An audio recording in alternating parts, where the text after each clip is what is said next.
Kata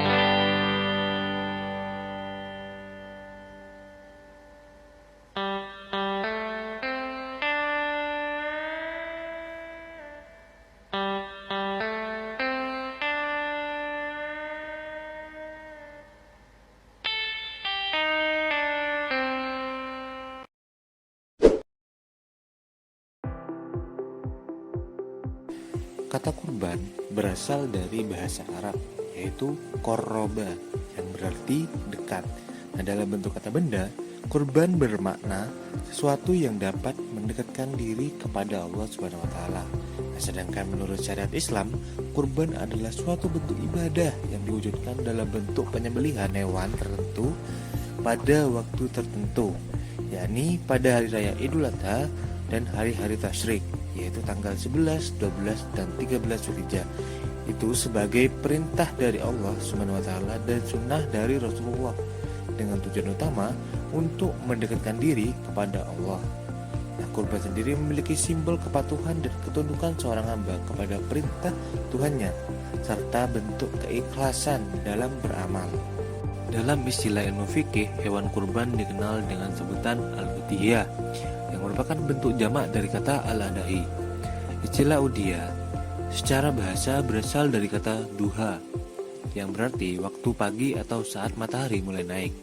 Oleh karena itu, secara istilah, udhiyah merujuk pada penyembelihan hewan ternak yang dilakukan pada waktu tertentu, yaitu pada hari raya Idul Adha, 10 Zulhijjah, dan hari-hari tasyrik, 11, 12, dan 13 Zulhijjah, yang dilakukan setelah terbit matahari hingga menjelang matahari terbenam. Nah, penyembelihan tersebut merupakan bentuk ibadah yang disyariatkan dalam Islam sebagai perwujudan ketaatan kepada Allah SWT dan meneladani pengorbanan Nabi Ibrahim alaihissalam bersama putranya Nabi Ismail alaihissalam. Selanjutnya adalah materi tentang dalil berkurban yang terdapat dalam surat Al-Kautsar ayat 1-3, yang dimana surat Al-Kautsar ini mempunyai pesan yang sangat mendalam tentang rasa syukur dan juga pelaksanaan ibadah. Nah, di dalam surat ini Allah menyatakan bahwa Nabi Muhammad telah diberi nikmat yang sangat banyak. Nah, nikmat ini berupa kenabian, Al-Quran, nikmat yang besar, dan berbagai nikmat-nikmat lainnya.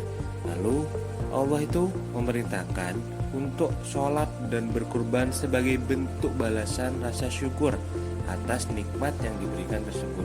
Nah, sholat adalah ibadah yang menghubungkan langsung antara hamba dan Allah, dan kurban adalah ibadah yang menunjukkan keikhlasan, pengorbanan, dan juga kepedulian sosial. Jadi, setiap nikmat dari Allah seharusnya dibalas dengan ibadah yang tulus. Lanjut pada materi hukum tentang berkurban.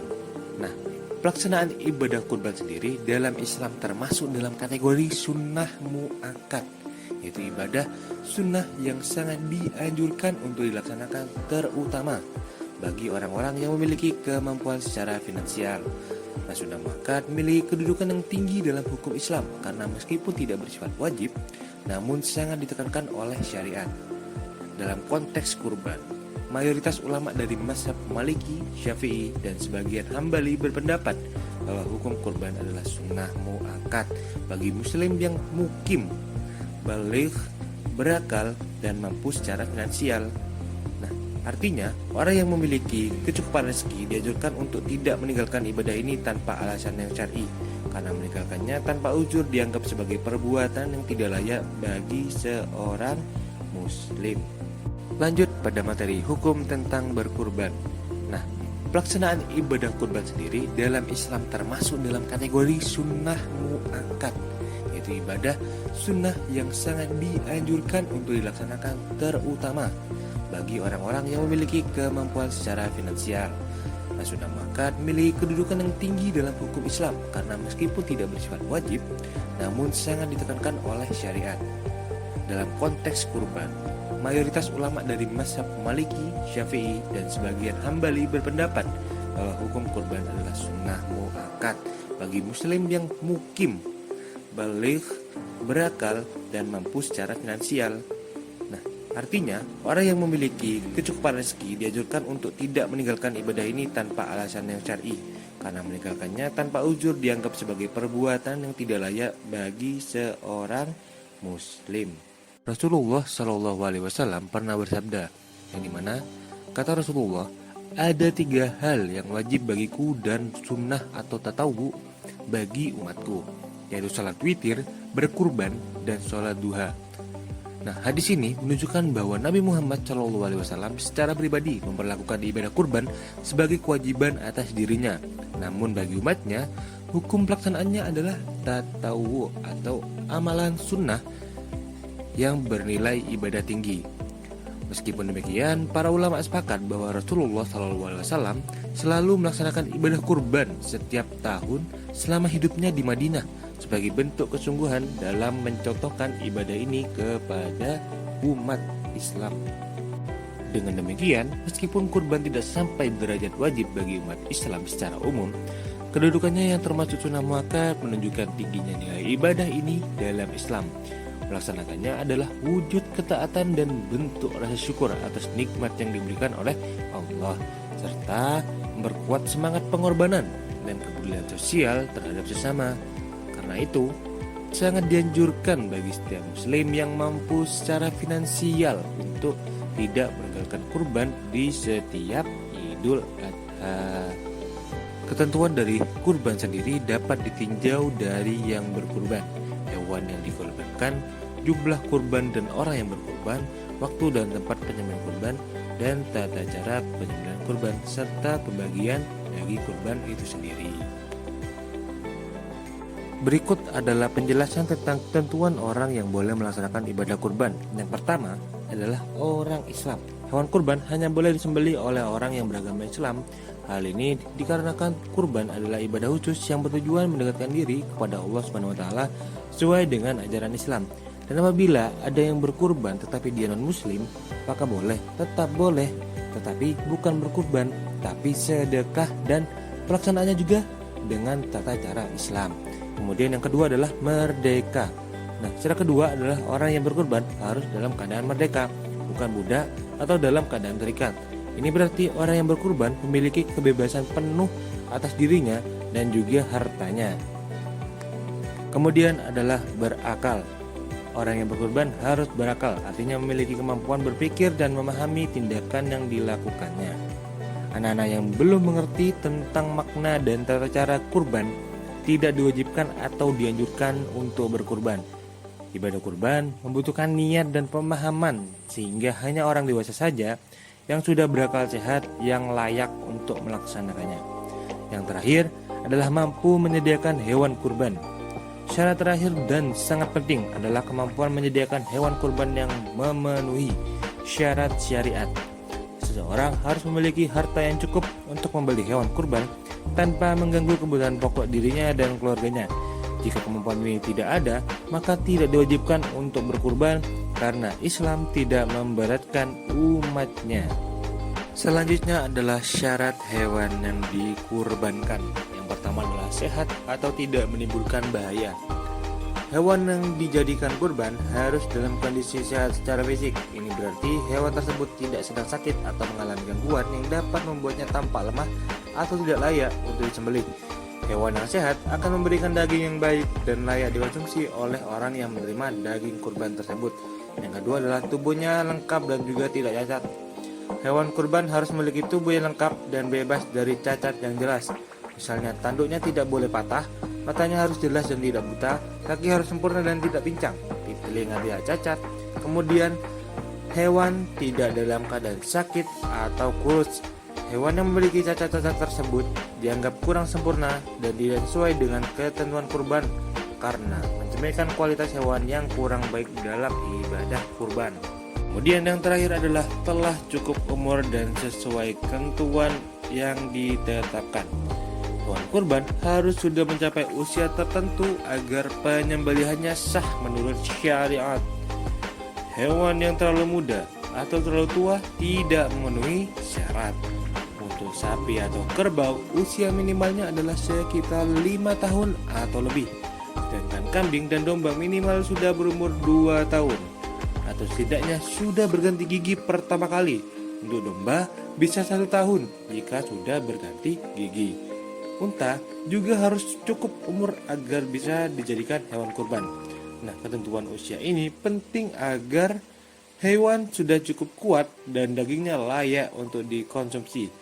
Penjelasan ini membantu memahami syarat hewan kurban secara sederhana agar pelaksanaannya ibadah kurban tersebut sesuai dengan ketentuan agama. Lanjut kepada materi jumlah hewan dan orang yang berkurban. Dalam pelaksanaan kurban, ada aturan tentang berapa orang yang boleh ikut dalam satu hewan kurban. Aturan ini disesuaikan dengan jenis dan ukuran hewannya. Yang pertama adalah unta, sapi, dan kerbau. Hewan-hewan ini termasuk besar dan memiliki banyak daging. Karena itu, satu ekor unta, sapi, atau kerbau boleh digunakan untuk kurban oleh 7 orang. Mereka bisa berbagi dalam niat dan biaya pembelian hewan. Tujuannya agar lebih ringan dan daging bisa dibagikan ke lebih banyak orang. Yang kedua adalah kambing dan domba. Kambing dan domba ukurannya lebih kecil, jadi hanya boleh digunakan untuk kurban oleh satu orang saja. Ini agar pembagian dagingnya sesuai dan adil. Aturan ini memudahkan umat Islam dalam berkurban, membantu menghemat biaya, dan memastikan daging kurban dibagi dengan baik. Hal tersebut diperkuat dengan sabda Nabi Muhammad Shallallahu Alaihi Wasallam yang diriwayatkan oleh Jabir bin Abdullah, menyebutkan bahwa beliau bersama para sahabat pernah melaksanakan penyembelihan hewan kurban secara bersama-sama. Pada saat perjanjian Hudaybiyah, mereka menyembelih seekor unta yang dibagi untuk 7 orang dan seekor lembu yang juga dibagi untuk 7 orang. Hadis ini mengajarkan bahwa kurban bisa dilakukan secara kolektif dengan berbagi hewan kurban, memilih jenis hewan ternak yang sah, serta menegaskan pentingnya membagikan daging kurban kepada sesama sebagai bagian dari ibadah dan kepedulian sosial. Pelaksanaan kurban dengan cara seperti ini menjadi contoh terbaik yang dapat diikuti oleh umat Islam hingga sekarang. Lanjut pada materi waktu dan tempat pelaksanaan penyembelihan hewan kurban. Waktu pelaksanaan penyembelihan hewan kurban sangat penting untuk diperhatikan agar ibadah kurban sah dan diterima oleh Allah Subhanahu wa taala. Menurut syariat Islam, penyembelihan kurban dimulai setelah pelaksanaan sholat Idul Adha pada tanggal 10 bulan Dzulhijjah. Artinya, kurban tidak boleh disembelih sebelum sholat Idul Adha dilakukan. Dan waktu yang tepat dimulai pada pagi hari setelah matahari terbit. Selain tanggal 10, waktu penyembelihan juga diperbolehkan pada 3 hari berikutnya, yaitu tanggal 11, 12, dan 13 Dzulhijjah atau yang kita sebut hari Tasyrik. Jadi secara total, umat Islam diberikan waktu selama 4 hari untuk melaksanakan ibadah kurban. Penyembelihan hewan kurban boleh dilakukan pada siang hari maupun sore hari selama masih berada di dalam waktu yang telah ditentukan tersebut. Namun, disunahkan untuk menyembelih hewan kurban secepat mungkin setelah sholat Idul Adha agar daging kurban bisa segera didistribusikan atau diberikan kepada orang yang membutuhkan. Penyembelihan dilakukan pada waktu siang hari karena saat itu orang-orang telah selesai melaksanakan sholat dan mulai beraktivitas, sehingga pembagian daging kurban lebih mudah dilakukan. Untuk tempatnya sendiri dianjurkan agar di tanah lapang seperti lapangan atau halaman masjid, atau juga area terbuka yang memungkinkan penyembelihan berlangsung dengan aman, bersih, dan tidak mengganggu aktivitas orang lain. Tempat yang lapang juga memudahkan proses pemotongan, pengumpulan darah, dan distribusi daging kurban kepada masyarakat. Tata cara penyembelihan hewan kurban pada dasarnya sama dengan penyembelihan hewan yang biasa dilakukan sehari-hari. Prosesnya meliputi memotong hewan dengan cara yang benar sesuai dengan syariat Islam, yaitu dengan menggunakan alat yang tajam agar hewan tidak menderita lama, dan menyebut nama Allah saat memulai penyembelihan. Hal ini bertujuan agar penyembelihan dilakukan secara halal dan juga baik, sehingga dagingnya dapat dikonsumsi dengan tenang dan sesuai ajaran agama. Namun yang membedakan penyembelihan kurban dengan penyembelihan biasa adalah niat dan tujuan dibalik perbuatannya. Pada saat berkurban, seorang muslim berniat secara khusus bahwa hewan yang disembelih tersebut adalah bentuk ibadah untuk mendekatkan diri kepada Allah Subhanahu wa taala. Dan ini sangat penting dikarenakan ibadah kurban bukan sekedar ritual penyembelihan saja, melainkan wujud pengorbanan dan ketundukan seorang hamba pada Sang Pencipta. Pada materi yang terakhir, yaitu hikmah dari pelaksanaan kurban. Yang pertama, melatih diri agar bersikap dermawan, tidak rakus dan tidak kikir. Ibadah kurban mengajarkan kita untuk bersikap dermawan dengan cara memberikan sebagian harta dalam bentuk hewan kurban untuk disembelih dan dibagikan kepada orang lain. Sikap ini menentang sifat rakus dan kikir yang sering dianggap membuat seseorang tuh enggan berbagi dengan sesama.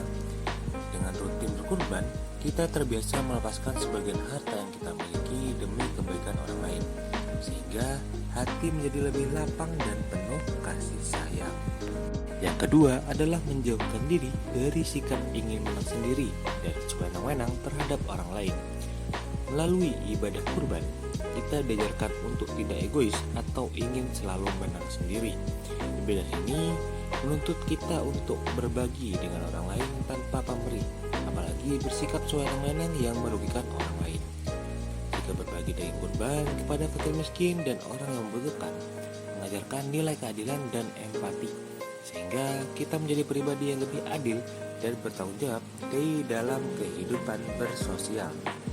Nah, setelah semua penjelasan dari awal sampai akhir, sekarang waktunya untuk melatih pemahaman kalian.